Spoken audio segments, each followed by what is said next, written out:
అమ్మ చేతి వంటకి స్వాగతం.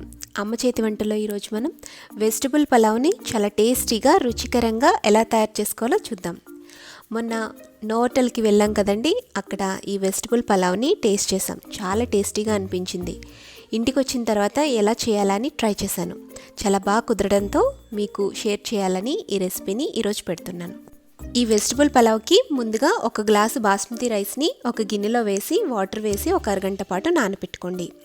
ఇది దాదాపుగా 200 గ్రామ్స్ తీసుకున్నాము. ఇది నానేలోపు వెజిటబుల్స్ అన్నిటిని కూడా శుభ్రంగా వాష్ చేసుకుని ఈ విధంగా మీడియం సైజులో ముక్కలుగా కట్ చేసుకుని పెట్టుకోండి. ఇప్పుడు ఒక మిక్సీ జార్ తీసుకుని అందులోకి ఒక 4 లేదా 5 పచ్చిమిర్చిని యాడ్ చేసుకోండి. మీకు కారానికి తగినట్టు యాడ్ చేసుకోండి. ఇందులోనే ఒక గుప్పెడు పుదీనా ఆకు, ఒక గుప్పెడు కొత్తిమీరని కూడా యాడ్ చేసుకుని లైట్గా వాటర్ని యాడ్ చేసుకుని స్మూత్ పేస్ట్ లాగా బ్లెండ్ చేసుకోవాలి.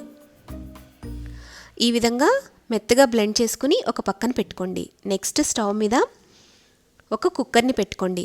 కుక్కర్లో 3 టేబుల్ స్పూన్ల ఆయిల్ యాడ్ చేసుకోండి. ఆయిల్ హీట్ అయిన తర్వాత ఇందులోకి హోల్ గరం మసాలాని యాడ్ చేసుకోవాలి.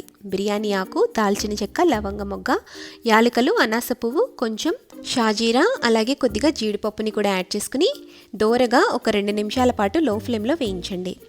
జీడిపప్పు ఈ విధంగా లైట్గా కలర్ చేంజ్ అయిన తర్వాత అరకప్పు ఉల్లి ముక్కల్ని యాడ్ చేసుకోండి. ఉల్లిపాయ దోరగా వేగాలి. లైట్గా గోల్డెన్ కలర్ వచ్చేంత వరకు ఫ్రై చేసుకుని అందులో 2 టీ స్పూన్ల అల్లం వెల్లుల్లి పేస్ట్ని వేసి పచ్చివాసన పోయేంత వరకు ఒక 2 నిమిషాల పాటు వేయించండి. ఇది కొంచెం వేగిన తర్వాత ఇందులోకి అరకప్పు ముక్కలు చేసి పెట్టుకున్న క్యారెట్ని యాడ్ చేసుకోండి. అలాగే అరకప్పు బంగాళదుంప ముక్కల్ని కూడా యాడ్ చేసుకోండి. కొంచెం ఒక 2 నిమిషాల పాటు వీటిని కూడా దోరగా వేయించండి. లైట్గా మగ్గితే సరిపోతుంది.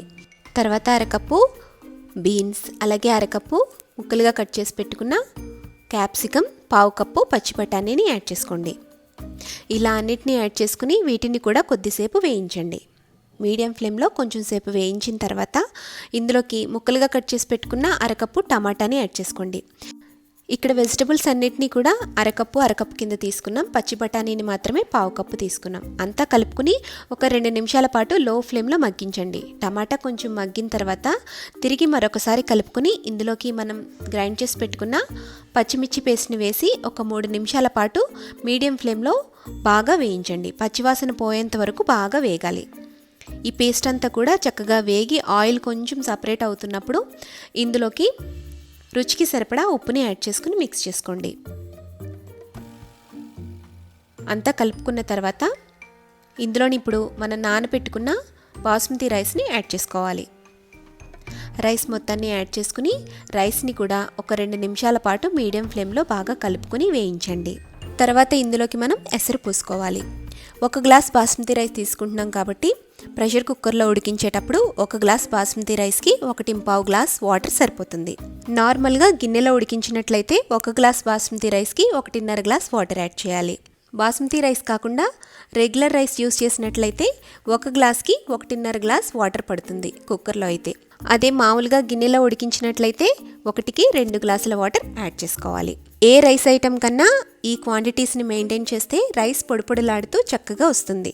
ఇప్పుడు అంతా ఒకసారి కలుపుకుని టేస్ట్ చూసుకుని సాల్ట్ సరిపోకపోతే కొంచెం సాల్ట్ని యాడ్ చేసుకోండి. తిరిగి మరొకసారి అంతా కలిసేటట్టుగా కలుపుకోండి. ఇలా అంతా కలుపుకున్న తర్వాత ఒక నిమ్మ చెక్కని తీసుకుని ఆ రసాన్ని ఇందులోకి పిండుకోండి. నిమ్మ రసాన్ని ఇందులోకి యాడ్ చేయడం వల్ల రైస్ పొడిపొడిలాడుతూ వస్తుంది. అలాగే పలావ్ టేస్ట్ బాగుంటుంది. ఈ విధంగా రోలింగ్ బాయిలింగ్ అయ్యేంత వరకు మరిగించి ఆ తర్వాత మంటని మీడియం ఫ్లేమ్లోకి పెట్టుకుని విజిల్ పెట్టి 2 విజిల్స్ వచ్చేంత వరకు ఉడికించండి. 2 విజిల్స్ వచ్చిన తర్వాత స్టవ్ ఆఫ్ చేసుకుని ప్రెషర్ అంతా పోయిన తర్వాత మూత తీస్తే గుమగుమలాడే ఎంతో రుచికరమైన వెజిటబుల్ పలావ్ రెడీ అయిపోతుంది. రైస్ చూడండి పొడిపొడిలాడుతూ చక్కగా వచ్చింది కదా. దీన్ని ఇప్పుడు సర్వింగ్ బౌల్లోకి తీసుకుందాం. సో ఈ వెజిటబుల్ పలావ్ని చాలా ఈజీగా క్విక్గా తయారు చేసేసుకోవచ్చు కదా. ఈ పలావ్ని రైతాతో తీసుకున్న చాలా టేస్టీగా ఉంటుంది. మీరు కూడా ఇంట్లో ఈ రెసిపీని తప్పకుండా ట్రై చేసి మీ ఫీడ్బ్యాక్ని నాకు కామెంట్ చేయండి. అలాగే ఈ వీడియో నచ్చితే లైక్ చేసి సబ్స్క్రైబ్ చేసి షేర్ చేయండి.